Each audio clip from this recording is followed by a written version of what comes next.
அண்மைச் செய்தி. சென்னை பெரம்பூர் பின்னி மில்லில் புதிய படத்தின் படப்பிடிப்பில் சிலிண்டர் வெடித்து ஒருவர் உயிரிழந்துள்ளார். இது தொடர்பான கூடுதல் தகவல்களை தருகிறார் எமது செய்தியாளர் கதிரவன். கதிரவன், முழு விவரங்கள் என்ன?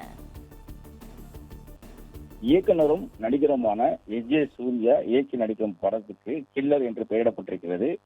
10 வருட இடைவெளிக்கு பிறகு இயக்கி நடிக்கும் படம் என்பதனால தமிழ், தெலுங்கு, இந்தி உள்ளிட்ட பான் இந்தியா திரைப்படமாக இதனை வெளியிட முடிவு செய்யப்பட்டு அதற்கான படப்பிடிப்புகள் நடைபெற்று வருகிறது. சென்னை பெரம்பூர் பகுதியில் உள்ள பின்னி மில்லில் கடந்த 3 நாட்களாக படப்பிடிப்பு நடைபெற்று வந்திருக்கிறது. உள்ளரங்கு என்பதனால போலீசாரிடம் அனுமதி பெறவில்லை. இந்த நிலையில் தான் இன்று அதிகாலை வெடி விபத்து போல, அதாவது வெடிகுண்டு விபத்து போல ஷூட்டிங்காக ஏற்பாடு செய்யப்பட்டு அதற்காக சிலிண்டரானது பயன்படுத்தப்பட்டிருக்கிறது. எதிர்பாராத விதமாக அந்த சிலிண்டர் வெடித்ததுல 4 நபர்கள் காயமடைந்திருக்கிறார்கள். அதில் சிகிச்சை பலனின்றி தற்போது மதுரவாயல் பகுதியை சேர்ந்த மதன் என்ற நபர் உயிரிழந்திருக்கிறார். தினகரன், சூர்யா மற்றும் சக்திவேல் ஆகிய 3 நபர்கள் காயங்களோடு ராஜீவ்காந்தி அரசு மருத்துவமனையில அனுமதிக்கப்பட்டு சிகிச்சை பெற்று வருகிறார்கள்.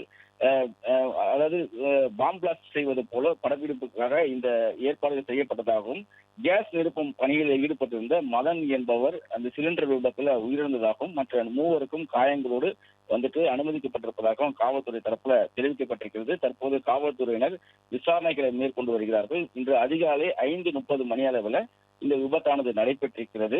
ஏற்கனவே இந்த படத்துடைய படப்பிடிப்புல எஸ்.ஜே. சூர்யாவுக்கும் காயமடைந்தார், விபத்தில் ஏற்பட்டு காயமடைந்தார். இந்த நிலையில்தான் 2வது முறையாக இந்த கேஸ் சிலிண்டர் விபத்து ஏற்பட்டு அதில் ஒருவர் உயிரிழந்திருக்கிறார், 3 பேர் காயமடைந்திருப்பதாகவும் தெரிவிக்கப்பட்டிருக்கிறது.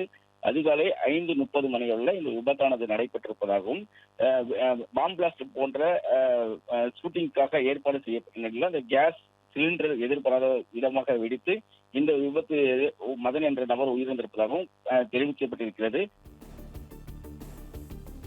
தகவல்களுக்கு நன்றி கதிரவன். பிளே ஸ்டோர் மற்றும் ஆப் ஸ்டோரில் இருந்து பாலிமர் செயலியை QR கோடு மூலம் பதிவிறக்கம் செய்யுங்கள். செய்திகளை உடனுக்குடன் பெறுங்கள்.